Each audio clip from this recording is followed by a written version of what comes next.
Okay, మొదటి ప్రశ్న, దేవుని కుమారుడు ఎవరు? యేసుక్రీస్తు ప్రభువారు. ఓడను కట్టింది ఎవరు? నోవాహు. యోనా గారిని ఏమింది? చాప. ఆదాము గారి భార్య పేరేమిటి? హవ్వ. ఆదాము గారికి ఎంతమంది కుమారులు? ముగ్గురు, కయ్యూను, హేబెలు, షేతు. అబ్రహాం గారి కుమారుడి పేరేంటి? ఇస్సాకు. ఇస్సాకు కుమారుడు ఎవరు? యాకోబు. బైబుల్ కున్న మరో పేరేమిటి? పరిశుద్ధ గ్రంథం. పాత నిబంధనలో ఎన్ని పుస్తకాలు ఉన్నాయి? 39. కొత్త నిబంధనలో ఎన్ని పుస్తకాలు ఉన్నాయి? 27 పుస్తకాలు. బైబిల్ మొత్తంలో ఎన్ని పుస్తకాలు ఉన్నాయి? 66 పుస్తకాలు.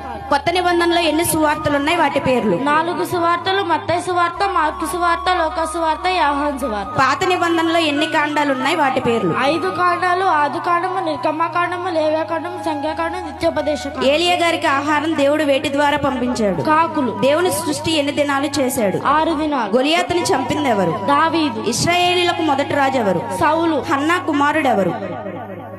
సమూయేలు. దేవుడు వారిని ఏమని ఆశీర్వదించాడు? మీరు ఫలించి అభివృద్ధి పొందమని. ఇది నిజమా అన్నది ఎవరు? సర్పము. దేవుని ఆజ్ఞను అతిక్రమించింది ఎవరు? హవ్వ, ఆదాము. బైబిల్ గ్రంథంలో ఎక్కువ సంవత్సరాలు బ్రతికిన వ్యక్తి ఎవరు? మెతూషల. ఎన్ని సంవత్సరాలు బ్రతికారు? 969 సంవత్సరాలు.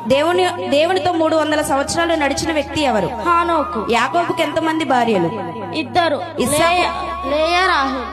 ఇస్సాకు భార్య పేరేమిటి? రెబ్కా. దావీదు కొడుకు పేరేమిటి?